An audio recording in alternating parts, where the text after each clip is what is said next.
কত বিপ্লবী বন্ধুর রক্তে রাঙা বন্দিশালার ওই শিকল ভাঙা। হাতে লোহার বেড়ি পরিয়ে চড়া রোদে ঘণ্টার পর ঘণ্টা দাঁড় করিয়ে রাখা হতো ব্রিটিশ রাজবন্দীদের। খাবার পাতে জুটত পোকায় ধরা আটার রুটি, জলের মতো পাতলা ডাল ভাত। কাজে ভুল করলে চলত বেত্রাঘাত। এই দৃশ্য আন্দামানে অবস্থিত কুখ্যাত সেলুলার জেলের। এই জেলের অপরাধীদের উদ্দেশ্যে বলা হতো তাদের কালাপানিতে কারাবাস হয়েছে আর তাদের ফেরার কোনো সম্ভাবনা নেই। আজ 15ই আগস্ট। এই দিনটা ভারতবাসীর কাছে বিশেষ, কারণ 1947 সালের 15ই আগস্ট ভারতবর্ষ স্বাধীন হয়েছিল।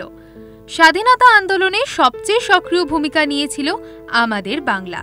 বলা হয় বাঙালি জাতি সবচেয়ে বেশি স্বাধীনচেতা, আবেগপ্রবণ ও বুদ্ধিমান। তাই হয়তো দেশ স্বাধীন করার ডঙ্কা প্রথম বেজেছিল এই বাংলার মাটি থেকেই। নেতাজি সুভাষচন্দ্র, বটুকেশ্বর দত্ত, বারীন ঘোষ, শচীন্দ্রনাথ সান্যাল সহ শত শত বিপ্লবীরা নিজের প্রাণ নিজেদের পরিবারের তোয়াক্কা না করে ঝাঁপিয়ে পড়েছিল রক্তাক্ত আন্দোলনে। কিন্তু বর্তমান প্রজন্ম কি তাদের মনে রেখেছে? বর্তমান প্রজন্ম কি জানে তাদের নাম? তারা কি জানে সেই রক্তাক্ত ইতিহাস? তাই আজ স্বাধীনতা দিবসের উদযাপনে জেনে নেওয়া যাক দ্বীপান্তরে বন্দী বিপ্লবীদের সেই নারকীয় জীবনের ইতিহাস। কালাপানিকে কালপানি বললেও ভুল হবে না। কাল শব্দটির অর্থ জম বা মৃত্যু, আর পানি কথাটির অর্থ জল। প্রাকৃতিক সৌন্দর্যে ঘেরা এই নিরিবিলি সুন্দর দ্বীপটা একসময় আর্তনাদের চিৎকারে কেঁপে উঠেছিল।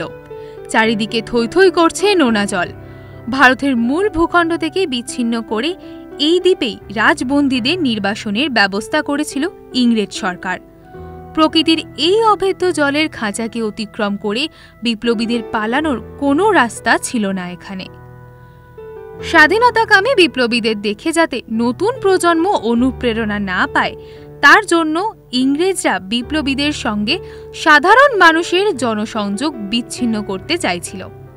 1790 সালে ব্রিটিশ ইস্ট ইন্ডিয়া কোম্পানির হাইড্রোফিগার ক্যাপ্টেন ব্লেয়ার এবং সার্ভেয়ার জেনারেল ইন্ডিয়ার কর্নেল কোলবুকের পরামর্শে ইন্ডিয়ান ব্রিটিশ গভর্নমেন্ট বিপ্লবী বন্দীদের আন্দামানের ছাতিম দ্বীপে এনে রাখার পরামর্শ দেন। ভারতের মূল ভূখণ্ড থেকে আন্দামান দ্বীপপুঞ্জ সমুদ্রের মাঝে থাকায় সাধারণ মানুষ থেকে বিপ্লবী বন্দীদের যোগাযোগ বিচ্ছিন্ন হয়ে যায়। 1857 সালে সিপাহী বিদ্রোহের নায়ক মঙ্গল পাণ্ডে কার্তুজে শুয়োরের চর্বি মেশানোকে কেন্দ্র করে সিপাহী বিদ্রোহের সূচনা করে। সেই বিদ্রোহকে দমন করতে সিপাহী বিদ্রোহের কয়েদিদেরও নির্বাসন দেওয়া হয় আন্দামানে। আন্দামানে নোনা স্যাঁতস্যাঁতে প্রতিকূল জলবায়ুর কারণে কয়েদিদের মৃত্যু হতে থাকে। ঠিক তখনই পোর্ট ব্লেয়ারে স্থায়ীভাবে একটি জেল বানানোর পরিকল্পনা নেয় ব্রিটিশ সরকার। মূলত ব্রিটিশ রাজকর্মচারী চার্লস জেমস ল্যাল এবং চিকিৎসক এএস লেথব্রিজের মস্তিষ্ক প্রসূত ছিল পৃথিবীর অন্যতম কুখ্যাত সেলুলার জেল। এই জেল তৈরি শেষ হয় 1906 সালে। জেল তৈরি হয়ে গেলে ব্রিটিশদের হাতে গ্রেপ্তার হওয়া বিপ্লবীদের আন্দামানের সেলুলার বা কালাপানি জেলে পাঠিয়ে দেওয়া হতো। কালাপানি জেলের নকশা প্রস্তুত করা হয়েছিল তারা মাছের আদলে। 7খানা বাহু ছিল এই জেলের, মাঝে ছিল ওয়াচ টাওয়ার। এই ওয়াচ টাওয়ারের সঙ্গে জেলের 7খানা বাহু জুড়ে ছিল, যাতে ওয়াচ টাওয়ার থেকে জেলের 7খানা বাহুতে সমানভাবে নজর রাখা যায়। এই জেল মোট 3 তলা ছিল। গ্রাউন্ড ফ্লোরে ছিল জেলের মধ্যে প্রবেশের প্রধান দরজা। ভারতীয় স্বাধীনতাকামী বিপ্লবীদের শায়েস্তা করার জন্য 693 কুঠুরি বিশিষ্ট এই জেল নির্মাণ করা হয়েছিল। জেলের কুঠুরিগুলো এত ছোট করে তৈরি করা হয়েছিল যাতে সেই কুঠুরির মধ্যে একজনের বেশি কয়েদিকে রাখার জায়গা না থাকে। একটি কুঠুরি থেকে আরেকটি কুঠুরির মধ্যে কোনো রকম জানালা রাখা হয়নি, যাতে করে একজন কয়েদি আরেকজন কয়েদির সঙ্গে যোগাযোগ রাখতে না পারে। একসঙ্গে অনেক সেল থাকায় এই জেলের নাম দেওয়া হয় সেলুলার জেল। জেলের কুঠুরির মধ্যে প্রবেশের দরজা ছাড়া কুঠুরির পেছনের দেওয়ালে 3 ফুট উঁচুতে একটি ছোট জানালা রাখা হয়েছিল। ইংরেজ সরকার বুঝে গিয়েছিল জেল বন্দীদের আলাদা আলাদা কুঠুরিতে বন্দী করে রাখলে ধীরে ধীরে তাদের মনোবল ভেঙে পড়বে, কারণ বন্দীরা একে অপরের কাছে ভাব বিনিময়ের সুযোগ পাবেন না। তবে শুধুই কি এই ব্যবস্থা? এই জেলে বন্দীদের ওপর অকথ্য অত্যাচার করা হতো। প্রতিদিন তাদের নির্দিষ্ট কাজ বরাদ্দ ছিল। ঘন্টার পর ঘন্টা কাজের মাঝে বসার অনুমতি ছিল না তাদের। এমনকি কাজ করতে করতে অসুস্থ হয়ে পড়লেও চলত বেত্রাঘাত। সেলে কোনো বাথরুম ছিল না। রাতের বেলা প্রস্রাব বা মূত্রত্যাগ করবার প্রয়োজন পড়লে সেলে রাখা থাকতো এক ছোট মাটির পাত্র। সারা রাত তার সাথেই থাকতে হতো কয়েদিকে। সকালে সেই কয়েদিকেই নিজের ঘর পরিষ্কার করতে হতো।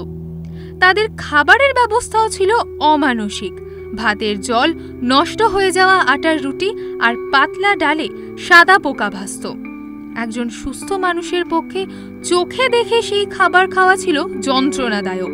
কারণ দ্বীপান্তরে ভারতের মূল ভূখণ্ড থেকে রেশন আসার সময় অনির্দিষ্ট ছিল। ফলে দীর্ঘদিন ধরে ভাড়ারে পড়ে থাকত সেই রেশন। শুধুমাত্র কয়েদি নয়, তাদের পরিবারের মানুষদের জীবনও নারকীয় করে তুলত ইংরেজ সরকার।